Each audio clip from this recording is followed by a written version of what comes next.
Hey, welcome everyone to another episode of Gents Talk. Today it's just Matthew and I.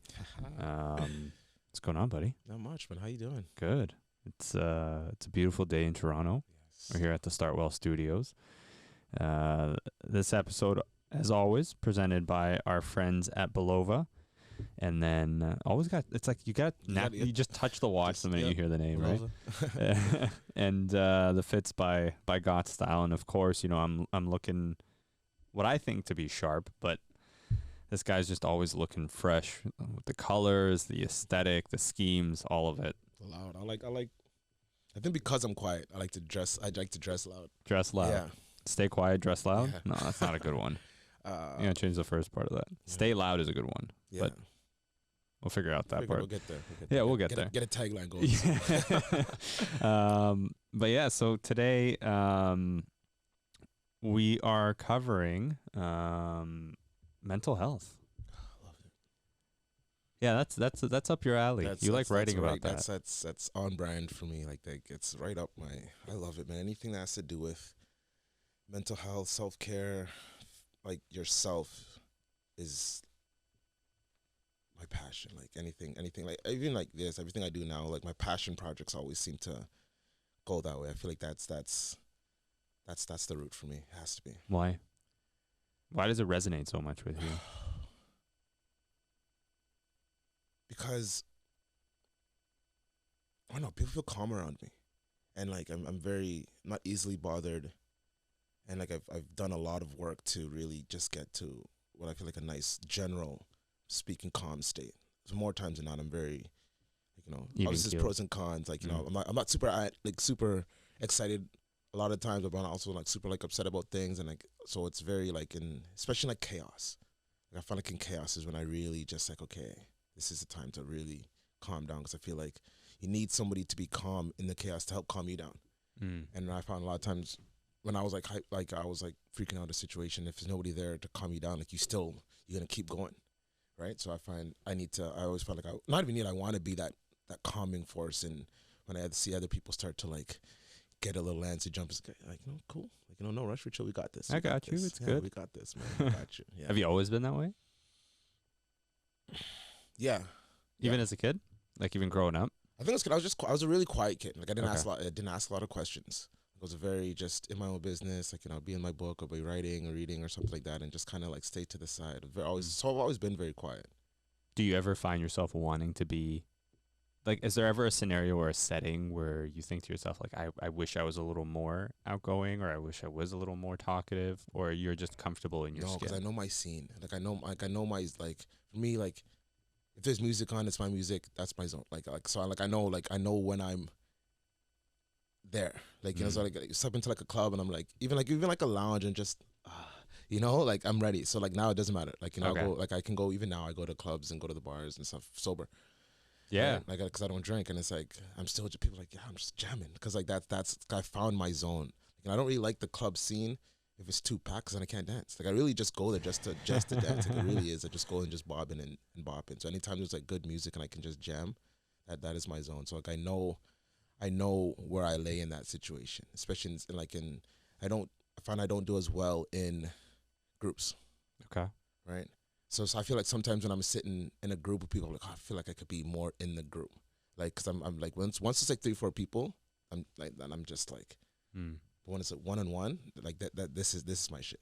Like one-on-one, like I love that shit. Like anytime one-on-one with somebody, I feel like that's when I like connect, and like, okay, like I get them, they get me.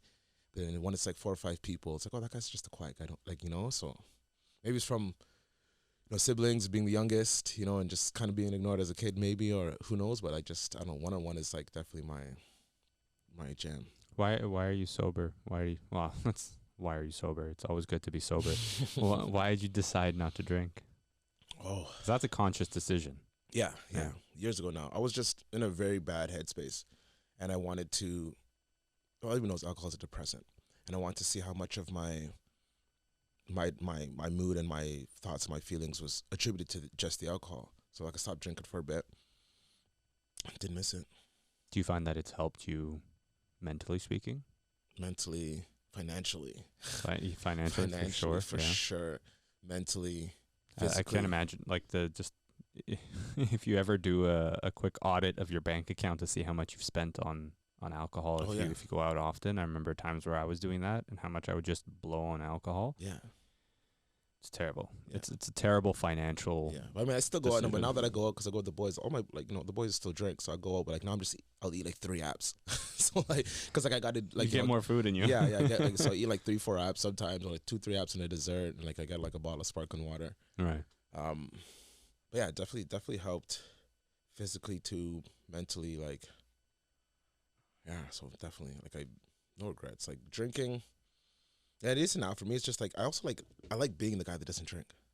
I like when I like seeing somebody after like 3 years and be like, oh, you still not drinking? I was like, yeah, man, for like years. It's just because every time you say you don't drink, I was just like, it's like everybody knows it's like, yeah, it's nice.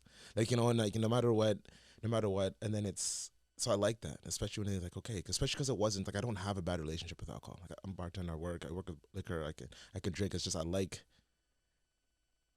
that I can have that discipline. And like the people can see that, yeah, I don't drink. And it was like, oh, not even like, I'm like, no, like I haven't had a sip of alcohol at all for probably 3 years.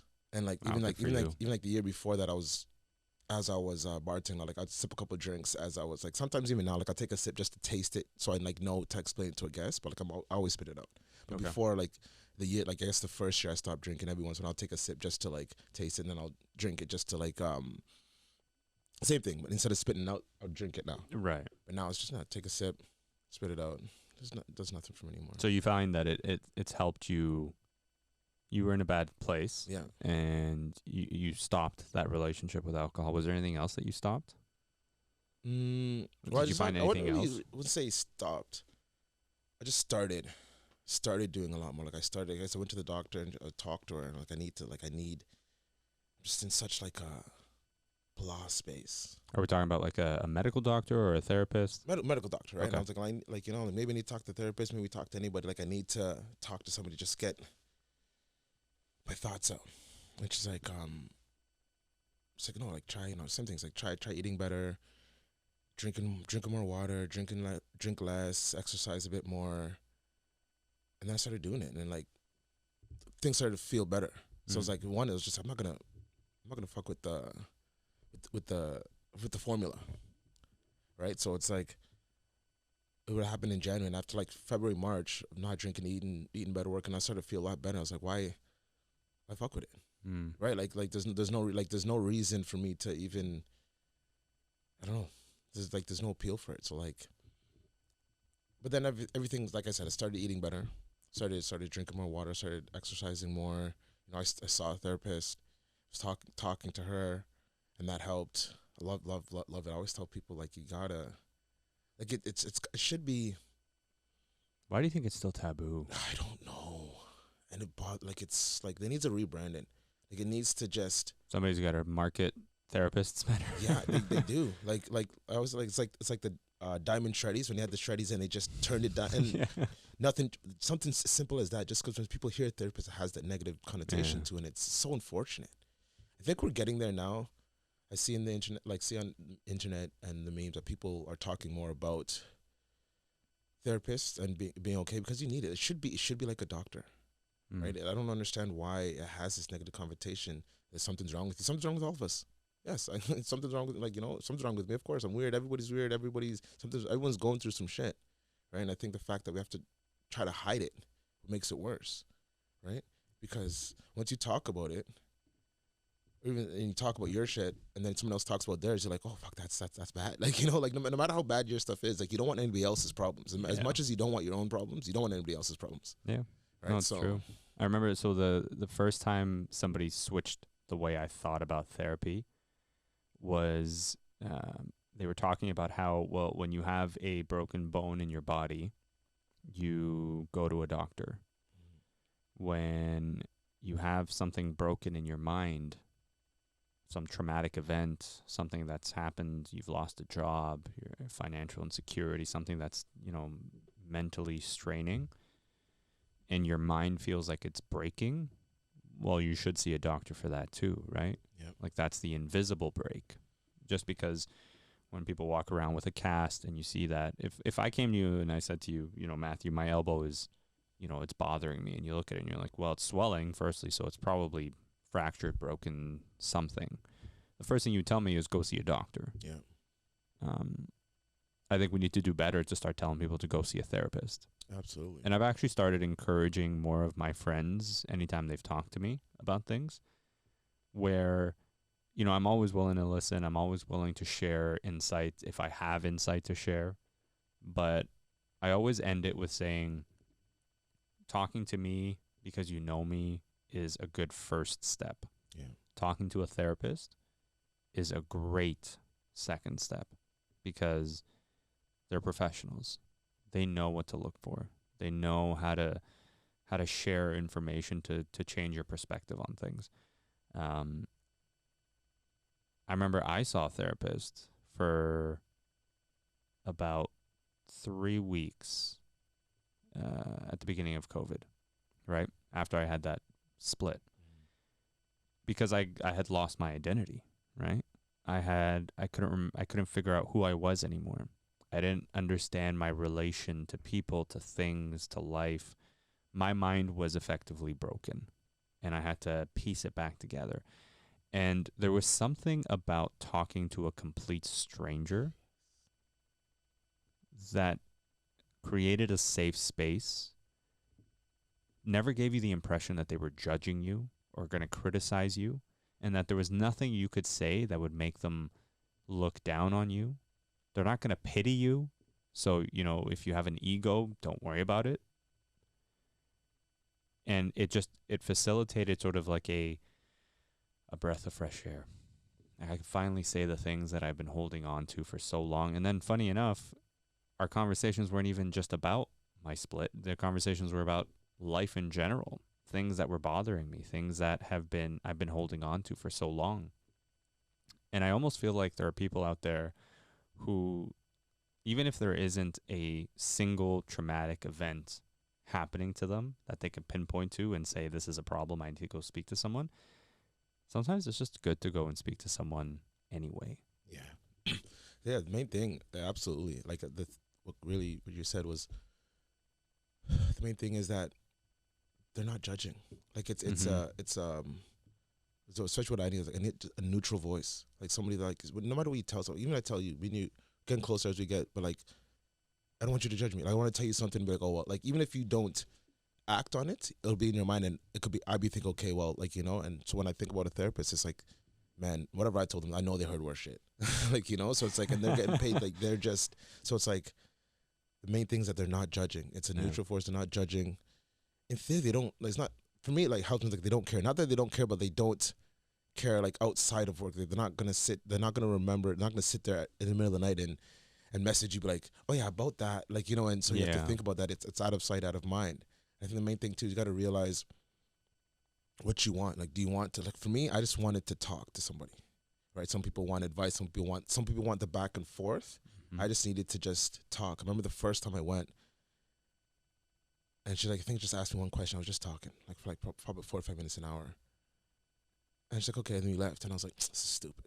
And I'm like, what is this? Like, and I didn't come here to fucking talk. Like, I was wanting expecting and why does that hurt? Like, and it's, but then I remember like 3-4 weeks later, I was like, oh, I need to talk to her again. Yeah. Like, I'm like, oh, I need to talk again. It's one of those that you really understand the benefits of it afterwards. Yes, absolutely. Like, and that's where you start to go back. And then I find a really good therapist, because I've had conversations with people who've seen therapists and they've talked to me about their experiences, not necessarily what they've talked about, but just their overall experiences. And they've either said that they felt too dependent on the therapist afterwards, or the therapist didn't give them enough of a safe space for them to really share, right?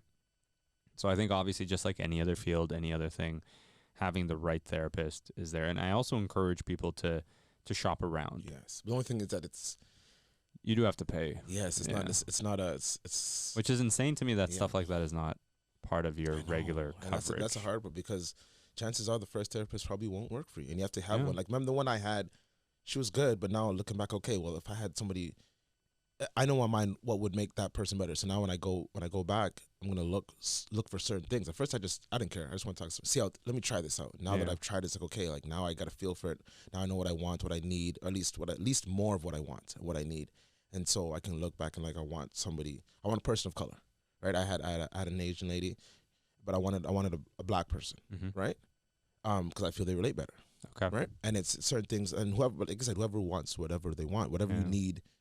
That's why there's so many people shop around. But like I said, that's the hardest part about shopping around is that it's expensive. It is expensive, and it's ridiculously expensive, and it shouldn't be. It should be like going to the regular doctor. It should be like going to walk in, like. But that's I think that's part of the problem too. Is like you're paying all this money. Yeah. Right. And you're paying all this money, so then once you start paying money, you start to see is there value in it, right? I guess obviously there is value in it, but.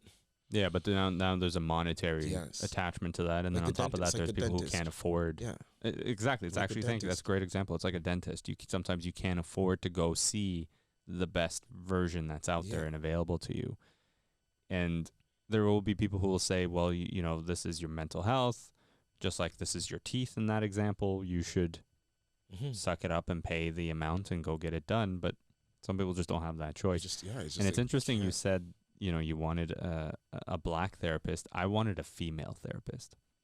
I don't know why, but at the time I didn't feel comfortable talking to another man about what I was feeling and going through because I didn't feel like they would resonate, but I also felt as though perhaps a female therapist can give me a female's perspective on where I went wrong, right? What I could have done better, especially because at the time, like the reason for even being there was the split. So I was searching for answers, and I went there thinking this female therapist, would be able to tell me everything I needed to know to better understand the situation and for me to better understand my blind spots. Where she did even better was she wouldn't give me any of that.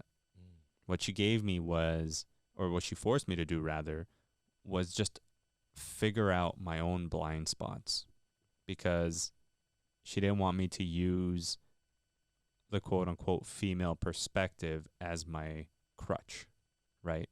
To either excuse things or to make things make more sense so that I could live with it better. None of that. It was, this is the situation from my perspective, because really and truly at the end of the day, it's really just from your own perspective that matters.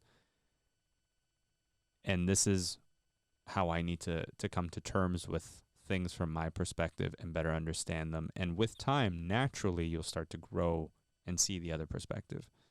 But I want to know,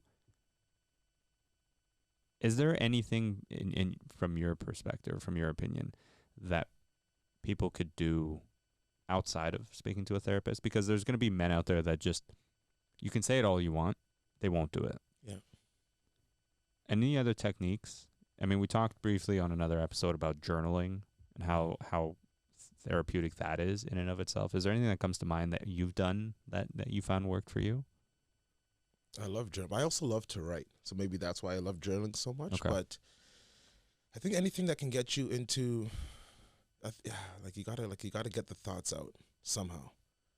Like I said, talking to somebody is, I feel, the best bet, but like I think journaling might be the next best thing, because at least you're getting it out, put on a piece of paper, pen to paper always, not computer. Like it's just pen to paper always. But something about the manual labor of it. Like it's different. It comes out like it's just something different, especially with journaling. And then get a journal, put it out there. Like we don't want to get a journal. Like I don't know, why not? Why not? Like, I think it's also cool to have like a journal that you can write thoughts that no one else is going to see, right? And if you're worried about somebody seeing it, then if they say it cool, you just never trust that person again. That person's dead to you. So now, not that person. So it's not. I know. I believe that. If I have a journal and like I don't. If would you ever share your journal with your partner? No. Okay. It's my journal, right? Like that's off limits. Yeah. I know there are some couples that openly share their journals. But then you're writing in the journal different, knowing that the person's gonna read it, right? If you're writing it like your journal is my journal. Like I wouldn't care who you are. Like, cool, if you read it, you can't question me anything what's in the journal because you're not supposed to read it anyway, and you no longer exist because now no one has read my journal. You might have read it, but you don't exist to me anymore, because now it's still, because that is such a level of trust that we would go into it knowing. You would know that my journal is my journal. I don't leave it out. I'll leave it out. You're also not. Yeah, you're not just leaving it out. Flip to the page. Yeah, no, it's always closed. It's usually like away, right? So it's. But you don't have a problem telling your partner that you have a journal. Oh no, no. Yeah, Like, okay. I have a journal. Doing a journal entry this morning. Like I always, because I like to journal. Okay. And I encourage people to journal. I want want to journal. Like a great date for me would be, let's go out and let's both just journal. Really? I could journal here. That's like interesting. just I've chill, never heard that one before. and you can journal there. Like I like to do separate things together, right? Like if you're a big TV watcher, I can I could journal. I like to color. Like the adult coloring books really calms me down. Like I really like something. I don't know. I found it a couple of years ago. I went to the library to do something. And like there was just like some adult coloring books. I was like, let me try this. I was just there. Next thing I was there for like half an hour just coloring. It just frees, because it's so mindless. Anything that's mindless just helps you just get into like a meditative state, right? You really want to just, as long as you can get into a meditative state, I find just calms you down. That's interesting. I know that there's some companies now that do that, where every time there's a meeting, they basically leave piles of paper and sort of drawings that are sketched out, and then crayons. And in this meeting, people in suits and office clothing basically just sitting there coloring as they're talking through things. And I've seen that happen with my own eyes, and I always thought that was interesting. But to hear someone actually talk about why it works for them, I'm going to try that. Yeah. Remember I had a nonprofit that was with a buddy of mine who were starting up. It's on hold for now. But even we had like certain things we wanted to get out to businesses, and it was like daily self-care stuff that you have to do. Like what? Like, give me an example. Like a journal. Like, okay. Like 5-minute journal. Instead of like a 5-minute smoke break, you can get a 5-minute journal break, or a 5-minute, we had like coloring books there and stuff too, like reading, just something that is just gets you, you can do yoga, and we want to implement that as part of your day. Like, you have your check-in, you have your, like we do that, and then it's like you sign in, you do that, then your shift starts. Right. So before you actually start work. Yeah. Or like that's how it. Or it's like, if you want to go midday, it's like you just need some time. It's not a smoke break. Just go in that room. There's a bunch of stuff. You can go in that room. You can do, there's yoga mats. You can do yoga. You can, we had a pull-up bar. Do some pull-up, to exercise. You want to go for a quick walk, journal, read, just anything that's just not work, not phone, just in your own zone. And I feel like that is needed, especially in the workplace, because workplace is so stressful. So to get maybe 5-10 minutes to just breathe. That's what like restaurants, it's like, if you don't smoke, you don't get a break. Yeah. Right? Which is always such a weird concept to me. Yeah. Because I've never really been a smoker. Yeah, smokers, you get smoke breaks no matter what. No matter like what so industry. many. Yes. But if you don't smoke, you don't get a break. And it's like, so that's why I know a lot of people that like started smoking because like, well, at least I get a break now. Like, it's like, because you take that as your break. So it's something that like you could do as a break instead. That's interesting. Is there anything else that you do? Like for me, working out is one of them. Yeah, working out. I'm not a fan. I don't enjoy running, but I find that running followed by an intense workout where you like really pushed yourself, you're sweating, you're tired, you're breathing heavy by the end of it, that just clears your brain. Just completely empties out the tank. All you can focus on is the next breath. Because I know that breathing plays a really big role in dealing with anxiety and calming down and things of that nature.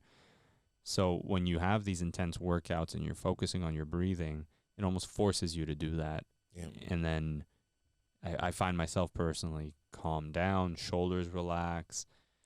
I'm a little more alert. I'm a little more awake. I'm not as stressed out about what's happening. I'm not as anxious about what's happening. And that followed by sleep. Yeah. A good night's rest. So I was listening to, there was a podcast with Joe Rogan and an individual, like a sleep neuroscientist, I think his official title is, his name is Matthew Walker. And he was talking about how if you don't get enough sleep, your brain starts to mess with you at some point. And whatever you're dealing with, whatever you're going through, just gets compounded, right? Because sleep is like a natural steroid. And I went down this rabbit hole for about a year of just trying to figure out how to sleep better, the right conditions to sleep, how to regulate your sleep, all of these things. And one of the most interesting facts I learned from it, specifically to men, if you get on average less than 6 hours of sleep a night, your testosterone levels are that of someone 10 years your senior. So you lose virility, you lose strength, you lose energy, you lose mental capacity, all of these things if you don't get enough sleep. Now imagine, because we live in a society where it's always go, go, go, hustle, hustle, hustle. I'll sleep when I die. I'll sleep when I die. I used to people always say that, and I was like, I'm sleeping. Right. like you hear people say that. I remember I'd hear people say, "Man, I'll just sleep when I die," and you're like, "Wow, that's one tough son of a bitch," right? Like that's an idiot. Yeah. Now you look at them like, bro, you need to sleep. Yeah, man. Like there's nothing wrong with that. Don't sleep on sleep. Don't sleep on sleep. Yeah, man, because it's so vital. Like it's like it's like a battery. Recharge yourself. And yeah, I used to go from averaging probably 4 or 5 hours of sleep to. How shitty did you feel? No, I didn't feel bad at all. Okay, so you're an anomaly. No. But like, there's the thing. You get used to it, and you think you're functioning. Right. Okay. But then when I shifted for that about 3-4 hours to about 6, 7, 7.5 hours of sleep, I'm like, I was that was how was I functioning? That was not. And you realize, like, your brain capacity is just. It's because it just inflates and you just have so much more energy and just time awareness and everything. Yeah. So it's so. I always tell people when I'm talking to them, it's like, oh, somebody gotta sleep, get that sleep, and like it's the most important thing. Like, and it's just, and you can't catch up on sleep. It's not like you can 3 hours, then get 8 hours. It doesn't and make it up. Yeah, it doesn't work, or get like a 12-hour like doesn't work.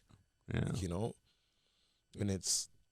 I said I've done a lot of reading on sleep as well, because that's another thing that was really strong with me. I could wouldn't be able to. At the time I was sleeping like 3-4 hours, no matter what time. I'll go to bed at 10 o'clock. I'll be up at 2. Go to bed at 2 o'clock. I'm up at 6. Right? Doesn't matter how tired I was. Doesn't matter what I was doing before. Doesn't matter. I just couldn't sleep, and now it's great. Like I'll take a 15-minute nap. I struggle with naps. Oh, I am a nap. I've only been able to nap maybe like I can count it on my fingers how many times I've napped in my life. It's my brain's always wired, and that's my struggle. But the times I have napped, and it's been like the times I've napped maybe 10 minutes, 15 minutes, and I wake up and I'm thinking to myself, wow, that's what those power naps. It is. Like the naps are supposed to be about 30 minutes, like tops 30, 45 around there. I can get a night. Can you sleep on demand? Yeah, if I go lay down an hour, I can get a nice 20-minute nap in. I can get a 20-minute nap in 30 minutes. Yeah, for sure. Easy right now. Jeez. Almost at any time. Like I can fall asleep very quickly. But it's not a sleep because I'm so exhausted sleep. It's just I can get like a nice and relaxed. Okay, I'll sleep for it because I know in my head. I also know, like, because I was reading around 3 o'clock is the best time to take a nap. Really? I read it once in one book. I'm not gonna sit there and I'm not gonna act like it's a fact I know. Like I read it in a book. It was I can't remember the name of the book, but I read it. And so like I always try to take a nap around there. Okay. If I can. Yeah. Yeah, like about half an hour. Like I'll be like, okay, Google, timer for 25 minutes. And I'll sleep and get up. I was like, oh, good. Like, and I feel like energized. Yeah. So love the sleep. I remember, so when I was in university, my sleep schedule was terrible, as most are at that point, which is why it makes no sense to me that they have classes so early in the morning, like at 8 a.m. You need the brain to be as alert as possible, right? And then you've got these students who are spending hours and hours studying after classes, getting ready to write their exams, writing their essays and their papers, and also trying to nowadays do all these extracurricular activities just to put themselves ahead of the next person so they can get that job or that internship. And then they got to be ready and alert for an 8 a.m. class. And they're partying. You got to, like, just because you don't want them, it's going to happen. You have to factor that in, too. Yeah. Like, they're partying. Yeah. And as they should. Well, it's part of, like, that's how you make some of the biggest connections in your life. Yeah. Yes. So my schedule was horrendous. I would be at university at York for 7:45, right? Because between the time when the bus stops and then you got to walk to the classroom. So class starts at 8. My last class started at 7, and I wouldn't be done till 9. And then you get home, you take a bus, you get home, you do whatever, you unwind. You're also eating like shit, which is another thing that we're going to talk about, because you talked about dieting and everything, and that plays such a huge role in how you feel mentally. But I remember there was one day I was exhausted, and this was like a Wednesday. I get on the subway, and I fall asleep, unintentionally fall asleep. And I literally did the whole entire loop in Toronto on the subway line before waking up and realizing that I missed my stop. And that's when I knew that I needed to do something about my sleep, because I was now no longer able to control where and how and when I fell asleep. And if I was able to knock out on a subway, and it's not quiet, right? Like the subway's moving, there's people walking and talking, there's the intercom going off. So that's when I clued in. I'm like, I need to fix that. But the other point was my diet was just absolute garbage. I was eating junk food. I was eating processed shit all the time. No considerations for how much water I drank. It was just about how much time do I have to eat?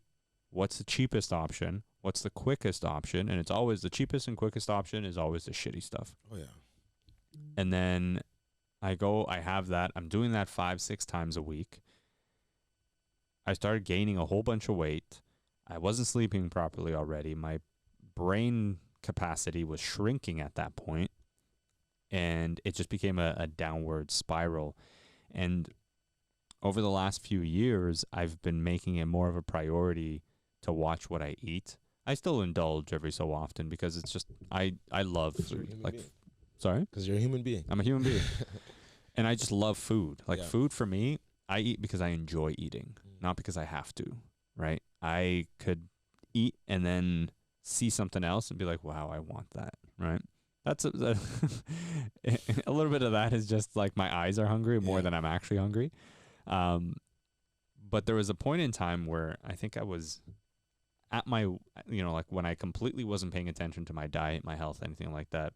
I think I hit at one point like 205, 206 pounds. And then I started doing research into, okay, clearly I'm not sleeping well. I'm stressed out all the time. I'm not eating well. And I went down this rabbit hole of trying to figure out how can I mentally get to a place where I'm calmer, I'm less anxious, I sleep better, my brain is not going 100 miles a minute. And then first thing I started with was my diet. So I cut out all the carbs. I went on the keto diet to start. And within about 4 months, I went from 205 pounds to 160, which was another extreme in and of itself because I went too hardcore. And then I realized that wasn't sustainable either, because as good as it felt and as mentally stimulating as it was to all of a sudden, be super thin and, a lot more lean and, can see my abs and, I'm definition and veins and all the stuff that we think as guys is, exactly what everybody wants, right? I realized that was also my hardcore focus on that was in and of itself mentally draining, right? Like I went from one extreme to the other. And so the happy medium now is still watching what I eat. I try to avoid the processed foods as much as possible. I still try to eat healthy every day that I can. Drink lots of water. I do drink, but not as much as I used to. It's more social than anything else. And my emphasis now is just on breathing, being present, lots of water, healthy eating, and doing my absolute best to try and get some proper rest, like consistent amount of rest. The food component for me, I think, was the biggest catalyst to changing all of that, because I realized after so long that changing how you eat will change how you feel, because when you eat like shit, you feel like shit. And there's a lot of people that always feel like shit, and then you look at what they're eating freaking McDonald's and like all this garbage out there, and it's so cliche, but it's you are what you eat. It really is. Like if you start putting shit into your body, you can obviously start feeling more like shit. I think the main thing too is like when you don't sleep enough, you're tired. When you're tired, especially when you're constantly tired, you're irritated a lot easier. Just because you don't have the patience, because you don't have the energy. So like something that if you have full energy and someone might say something, you might easily be able to brush it off or whatever. But if you're like depleted of energy, it's gonna get to you now. It's just because like you don't have the blockers to block away, right? That's why when you start dieting, it's easy to diet in the morning, right? Because that's you have all the energy, but like by 12 o'clock midnight, okay, that's now you see the chips and the ice cream. The snacking, because the snacking is the worst. You've said no so many times throughout the day. Yeah. Right. So now, and that's the thing. So, but you can't say as many no's to these things when you don't have the energy, because just you can't fight. It's like, okay, fuck, it's lunchtime, whatever. I don't care. Yeah. Like, you know, and then someone says something, now just like you're pissed off because you don't have the energy, and that's the thing. And when it's like, I don't have the energy for this. You literally actually don't have the energy for it. Yeah. Because you haven't slept. Oh, and there's also the component of like the people around you, right? Like if you're around people who are always eating that kind of stuff at the same time, it's hard to be the guy. And it's similar to your point of, you know, you being the guy that doesn't drink, be sitting around with your boys who are all drinking. There's a level of discipline that's involved in that, where, you know, it takes mental strength to say, no, I'm not going to order the cheap Big Mac combo. Like, we're hating on McDonald's here a little bit, but you're not going to have the cheap Big Mac combo because the health shop right next to it, well, actually they wouldn't even be next to each other, but down the side there, is charging you $15 for a freaking salad with some, you know, chickpeas inside of it. And you look at that and you go, okay, well, if I have to spend some money, everything else around me costs money at this point, is costing me more and more. And like the mental strain that people are probably feeling these days because of inflation and all those things, you're going to go for the cheaper option. It's easy, right? And you almost can't blame people sometimes, because I've been there, you've been there. Always. Everyone's been there, everyone's done it. You understand why they're doing it. And it's like, you go to a restaurant and so you order a burger and it comes out in like 3 minutes. You're gonna be like, what is this? Like what is this burger can't possibly be right. Like, what is going on? But then you go to the drive-thru and your McDonald's burger takes 4 minutes and you're losing your mind. Why is it taking so long? Right? And it's to me, I look at it, it's the same. It's, if one meat, it's the same meat. It's the same, allegedly at least, right? It's the same beef. The same beef you're eating. So why is one okay to be so quick and the other one, you'd be so like, you'd assume that it's not ready. Like, go to a restaurant and you order your burger, like in 2 minutes, your full burger comes out. You'd be like, no, you're gonna think something's wrong. Yeah. And it's weird how the brain works. Yeah, and how that happens. And I don't know, man. It's weird. Like it's weird. So is there anything that you would share with younger men in particular? Because as men get older, I find, just from talking to the group around me, the conversations you and I have, and just from my own personal experiences, I'm more susceptible might not be the right word. I'm more open to either speaking to a therapist if I ever feel the need to, or even just communicating how I'm feeling, journaling, all the techniques, the focusing on sleep, your health, what you're eating, exercise, all these things. Is there anything that, you know, if you can talk to younger Matthew when younger Matthew didn't want to pursue, you know, reaching out to someone and all these things, like, how would you get through to him? Because there are guys out there who, even as they grow older, still refuse to do that. It's hard because I know young Matthew wouldn't listen to anything anybody else has to say. So how do you get through to him, though? There has to be a way. For me, I think it's got to be the social circle. Because, like, same thing, like, when you stop drinking, the hardest part about not drinking is the social aspect. The hardest part of eating healthy, too, a lot of times, is the social aspect. If you go out, like, especially with me, because I go and a lot of friends go to the bars, like, at first, like, it's hard to go out to a bar and not drink. Right. Especially if you're going and everyone's doing shots, like, especially when you just stop drinking too. Like, now it's easy for me. I haven't drank for years, but like when I first started drinking, it's like sometimes I'm not going out because you don't want to be around it just because it's the temptation is just, and you just feel like, oh, like, you know, you feel left out. It's the FOMO. It's the FOMO, right? And then you realize that you get over that, but it's to get your social circle, and if the people around you aren't there yet, find a new circle. Like it's one of those things sometimes you gotta. It's because the people around you motivate you, right? Just said, you know, you're known by the people you keep closest to you. So if everybody around you is going to be eating like shit, you're probably going to be eating like shit. If everyone around you is going to be drinking all day, drinking all night, you're going to probably be drinking all day, all night.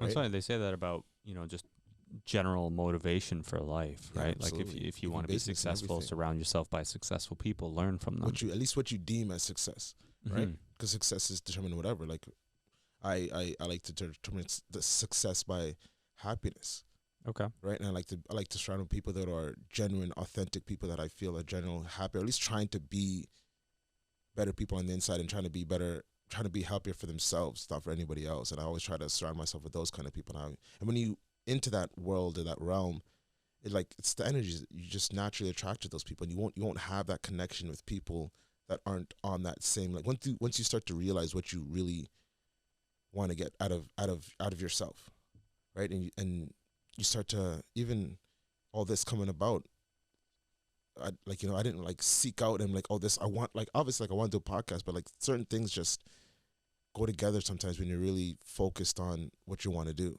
and having a good circle helps that. Do you find that you have a good circle?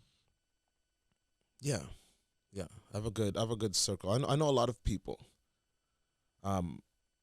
which is sometimes difficult, because then because you can't have really close relationships with a lot of people, I'd agree with that. Yeah. right? So then it's like when you get, but like the people that have really close relationships, like my boys, and I have some friends, my friends, like they're good, and they know. Then I'm there for them, they're there for me, and you need to, like you just said, you need to have the people that can be like, I'm there for you, or you're there for them. Did it take you a while to cultivate that circle? Yes, but I also didn't. Did you have to remove people from that circle? I mean, by remove, I just mean Yeah, I essentially, wouldn't remove them, but I removed yourself. yes, Okay. yes, like, oh yeah, 100. There's some people I removed like completely, but other people it's like, okay, like we're just not on the same path. We can just distance a bit like that, you know. Not a And bad person, just not on the same. Yeah, playing we're both going up, but like both going this way, kind of Right. thing, right? So, you know, maybe we'll meet back up here or something, but it's like you have to, because you have to focus on who's gonna help you get to where you feel like you need to be. The people that you had to cut out, you know, without naming names or anything like that, but just general personalities. Are there types of personalities that you find negatively impact you, but also now as you get older and you look back, you go, this is just a personality that would negatively impact people in general? Yeah, Like certain types of personalities that, you know, to look out for, if you will. yeah. There's a lot of people like you can. At least I feel like, and I could sense energies and people like, this person's just not gonna say they're a bad person, but like this person's not a good person, right? And I get bad energy, bad vibes from them. It's like I'm gonna do my best to distance myself from you. And I feel like outside of work, it's easy. It's just if how badly you really want it. Like, you Right. know, with work, it's like if you have to see that person. But Yeah. like, with some friends, it's like, okay, well, if that person's gonna be there, I'm not going. And it's not pick that person. That person can hang with you guys. You want to hang with, cool. I'm just not gonna be there, or I might be there for a bit and then leave. Like I don't expect anybody else to react to somebody because I react to that person that way. Like if you like that person, cool, good for you, right? But I don't vibe with that person, and I don't feel like if I don't like somebody, my friends have to not like that person. I don't think that's fair, because people act differently towards different people. Like I know people that are very good to me that aren't necessarily good to other people, and obviously I know these things, but like, so I keep on distance. But if you haven't really done anything to me at all, like how could I sit there and be like, I can't talk to you? And I don't feel that's fair, because like I said, maybe you don't know their relationship with that person. Maybe you and that person, maybe the reason they're acting that way, and you don't realize that they're acting that way because of this. And that now I hear that, oh yeah, well, this person does this. It's like, okay, I can understand why you don't really like that person. That's why you act that way to that person. It makes sense to me, right? So I think it's really just doing that. What about the role your partner plays? Like when you're in a relationship with someone, when it comes to mental health, like we've all been in really shitty, toxic relationships, right? Especially when you're younger, they're all that way, it seems. Yeah. And that really messes you up. From a guy's perspective, you can get jaded very quickly, very easily. How important is it, from your perspective, for your partner at least to have a very clear understanding of where your mental health comes in to the relationship? How important is it to sort of flush those out right at the beginning? And how do you even do that? For me now, it's super important. Like I'm always talking. Like if I'm not feeling well, I'll take it. And like if I'm bothered by a situation, I'm like, yeah, this is bothering me, and I don't necessarily like care if you think that I'm overreacting or I shouldn't be bothered, or if you think I'm being sensitive or think of something that it's just like this is how I'm feeling with my feelings. Like at least you know, you take it with what you want. You don't have to agree with me, but that's not going to change my opinion on the situation. I know that having those conversations, it takes courage initially, but it gets easier over time, especially if you have a good partner who understands you, Yeah. who understands the importance of that. Like you want a partner that's also focusing on their own mental health, right? Because you don't want to, and we talked about this before, you don't want a partner that's bringing their baggage into the relationship because that's a mental strain, right? And then you have the component of work. So how do you deal with the strain, the mental strain that comes with work, the stress of work, the constant need to perform and produce, and the rat race of trying to get ahead, and the economy might be tanking and now your job is not as secure. From your experience, are there things that you've done that have helped alleviate some of those mental strains? I think me now, I've had a lot of jobs and I've done a lot of different fields. So my mind is going to like, I can do anything. Okay. So yes, as much as I want this to work, if this doesn't work, I will find something else. And it's at no point like I'm not like it's okay. I can do something else, or I'll figure it out. And so try not with everything in life, man. I'm just like I'm gonna figure it out Yeah. because I have to. Like with anybody, like there's really no other option. Like as long as you believe you're gonna eventually get there. At least try. Like if once you give up, you give up, right? So as long as mine is like, all right, I'll figure it out. This is gonna work out. I'll figure it out. It has to. There's no other option. Why not? Why wouldn't it work out? And like it not working out isn't an option. So it's not a possibility. Like it's just obviously might not work out the way I think it's gonna work out, which never does. But I assume it's gonna work out better. You can just write it out. So yeah, So journaling, journaling, working out, working out. Not necessarily working out, just being active. just some level of active. Like for me, I like to park far away from places. And then walk. I've heard that. Yeah, It's like forces you to just get moving. One of first get moved, but it also like helps calms me down to like get to like even like here, like I could park right outside, but I parked a bit, so now I walk and I'm just like I also love walking. Maybe that's another thing too. I love walking. But that walk here of like even like going to a party, just walking, just kind of just calms like just and like I guess before it was like you park there, jump in straight party time. Right. But now it's just like I come in like with anything, like, work, boom, let's go. But now it's like come in, it's always calm because I thought that walk in, so I just get to like process what's going on. And yeah, for an exit, it's just like, okay, well, if someone's like, I just like that little bit of walk is just calms me down on the way there, way back. And it also, helps you get active. Like, if you can do stairs, if you live in a building, do stairs if you can, at least half the way, little things that just extra little activities. Instead of, because working out can be daunting, especially if you don't do it often.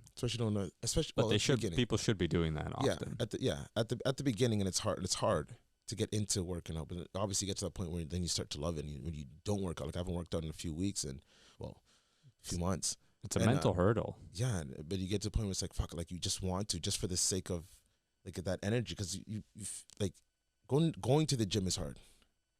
Being at the gym, I find is very easy.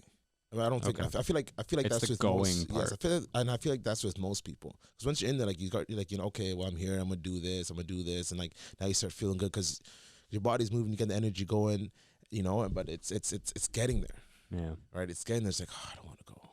Well, there's this runner's trick that I've heard about where if you want to start running but you're not actively a runner, and you can't get yourself to the point where you actually get up and go for the run, start with absolute incremental baby steps. So the first step is taking your shoes out of the closet. The next day, you move those shoes to the front of the door. The day after, you put the shoes on and you just maybe go for a walk. And then the day after that, maybe you do a light jog. And it just becomes repetition, and it's, baby steps to get over that hurdle. And apparently it works. Yeah. It's like when for me, I'd use that with the grocery bag. You know when you get the takeout grocery bag, the not the plastic bag, the one they give you. Oh yeah, okay. So like I bring that in. It's always in my car. So I bring it inside the house and I put it right by the door. Because if I don't, I'm gonna forget it. Yeah. Right? So I put it right by the door. So when I leave the house next, I put it back in my car. Then it's in my car. Because if every time I don't do that, I forget it. Right? Same thing with the gym. It's like you get ready. It's right there so you can see it. And it's like how many times you're gonna constantly same thing. How many times you're gonna constantly walk by those shoes? Right? It's easy not to go to the gym. Your gym bag's not there. You don't like me and my gym bags.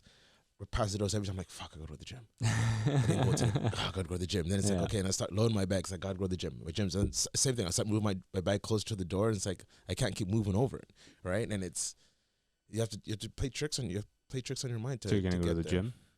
Yeah. I'm gonna ask you about it next time. Yeah, yeah. And 100%. The answer is gonna be yes. Oh yeah, for sure. I'm gonna go to the gym for sure. There's no excuse. No, there isn't. Like even as I try to like. No, there's no excuse. There's no excuse. I'm gonna hold you to it. Oh yeah, good. Make you do some push-ups right here before we start. Okay, so we said journaling, being active, what you eat, and more importantly, what you don't eat. Yeah. Alcohol, I mean, to each his own. We know the effects. Everyone knows everything in moderation. Exactly. Yeah, I don't preach to anybody not to drink. Yeah, it's just know your limits. Drink a little bit less, but like I don't. Oh, you shouldn't drink. I don't tell anybody you shouldn't drink. Like, yeah. So and then we have sleep, which is I think wraps that all very nicely. Which, by the way, I heard. So there was a podcast I listened to recently. It's called the Huberman Lab. Andrew Huberman, a neuroscientist as well, I believe, and he'd be an amazing person to talk to. If there was ever a way to get him on, I'd be thrilled. He's so smart. And he was talking about how alcohol has this, to your point about it being a depressant, so it stunts your ability to dream. And so if you drink a lot of alcohol before bed, people sometimes think, oh, if I have a nightcap, if I have a glass of wine, I'll get sleepy, I'll fall asleep. If you have enough of that and too much of that too consistently, it actually stunts your ability to dream. And then that forces your quality of sleep to reduce. And so people who drink a lot and then all of a sudden stop drinking, and maybe you can speak to this, find that their sleep immediately improves after they stop drinking. Did that happen for you? Did you notice even, or like were you paying attention to that?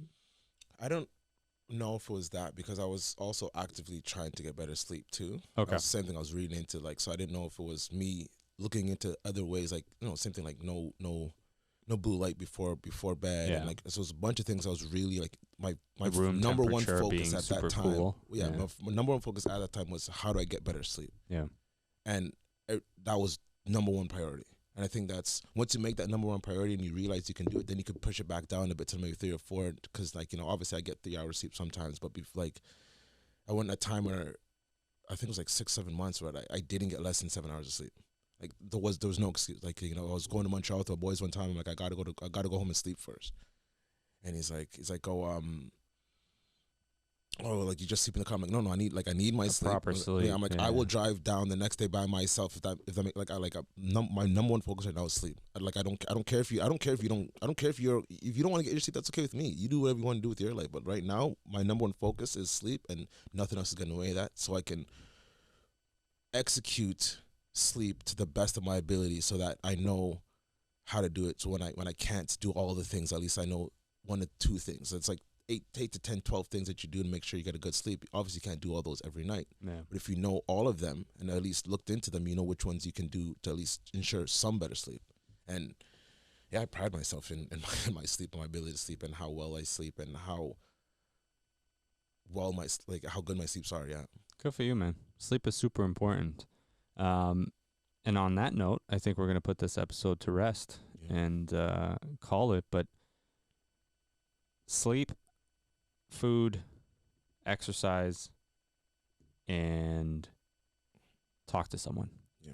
I think that's the biggest thing. And what you consume, like, it's also, don't have time, but like, you gotta ease up on the news. Yeah, Like the negative, the negative yeah, news and like the fear mongering and all that stuff. like, and the negative part of social media too. Like there's the goods and bad with, like, you know, I do have, I'm on social media too much. I know that.